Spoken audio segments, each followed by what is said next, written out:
Do you have any accounts and collections, or are you being hassled by debt collectors? Today I'm going to walk you through a number of ways to resolve your negative marks from debt collectors on your credit report. This video is part 2 of a mini-series on improving your credit score. And these are the first videos in a larger series on home loan refinance and for first-time home buyers. Now this video is broken into a bunch of sections and I'll leave the time codes below. So get out your notepad and be on the lookout for 3 of Mike's hot tips. And as always, before we start, make sure you do all the YouTube things. Please like, comment, subscribe, and ring the bell. And with that, let's dive in. Option number 3 is to negotiate for less than what you owe. You'll have more leverage with collection agencies to bargain with them. While the original creditors would want 100% or close to that, collection agencies are likely to agree for far lower, like 20 to 30%. The reasons why are they likely only paid between 4 to 10% of that original debt. And the fact that you're in collections is that you already took that big credit hit and shown that there's an increased risk that you may not repay it at all. So in their minds, some profit is better than a loss. And most credit agencies feel pressure to resolve older accounts to get them off their books. Some of the pros are that this is a fast way to resolve your debt, and it could save you a ton of money over paying in full. The cons of this option is that it's still very expensive. There's a variable success rate because they may or may not agree. You'll take the biggest hit to your credit score with this option. And again, it'll reset the clock, so it'll stay on your credit report for another 7 years. So to prepare for this option, make sure you put your money together before you contact them. And again, you could call, write, or show up in person. You raise up the bankruptcy as a possibility. But here your strategy is a little bit different. You can convey the sense that while you don't quite have the money, you may be able to do a one-time loan from friends and family. So one of the things you could possibly say if this applies to you is, I don't know if this debt is mine, but I'd be willing to see what I can pull together if you agree to close the account. What is the minimum you would accept to close the account? And again, if it doesn't work, you can ask for a supervisor and then repeat the process in a few days. And as before, get that amount in writing and pay in cash, money order, cashier's check, prepaid card. By now you have this down, right? And in this case, it won't be payments, it would be a lump sum payment. Mike's hot tip number 3. Okay, now that I've done my duty and showed you the process of how to settle, I personally would never, ever settle. The reason is that the credit agency will report it as settled, and it will show as a paid collection as of that date settled. This not only restarts the clock, but shows up as the biggest hit to your credit score. So while this is an option, it's definitely not one I would do. Option 4 is to wait it out. But this option works best when the account is older, at least 2 to 3 years old.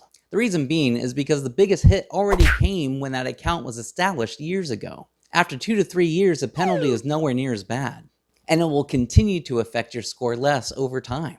And at the end of that 7 years, it'll drop off completely.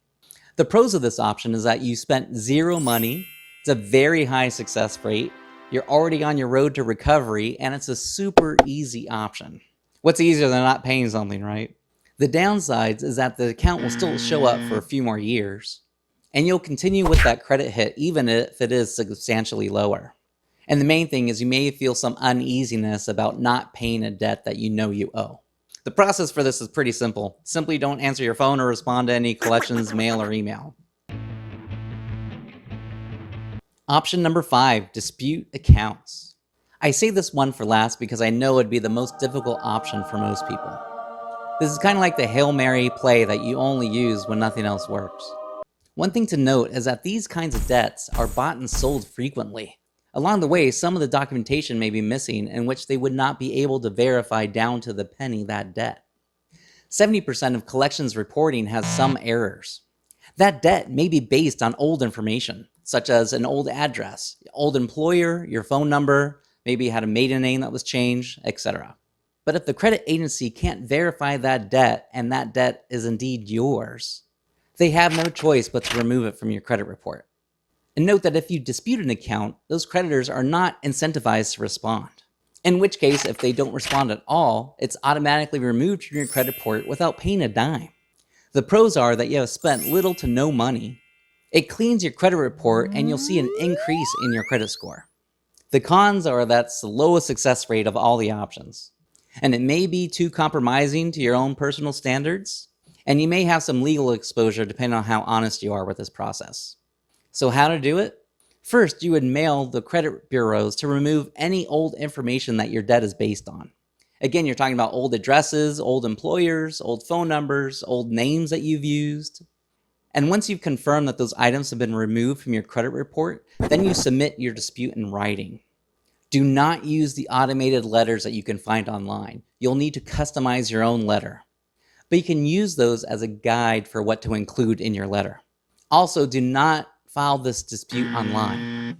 Most collection agencies have automated response programs and can recognize a form letter, in which case you'll receive an automated electronic response.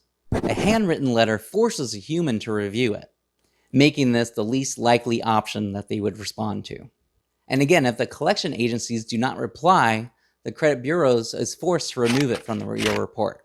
And let me stress again, use this option at your own risk. So has your brain melted yet? I get it, it was a lot.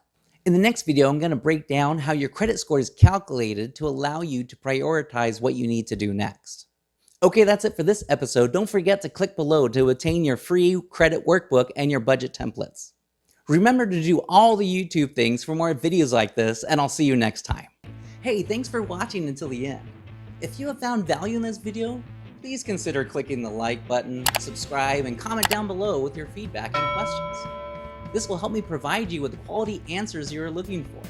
Also, please share this video with anyone you know that you think could benefit. Pay it forward and let us all help each other out. Make me proud.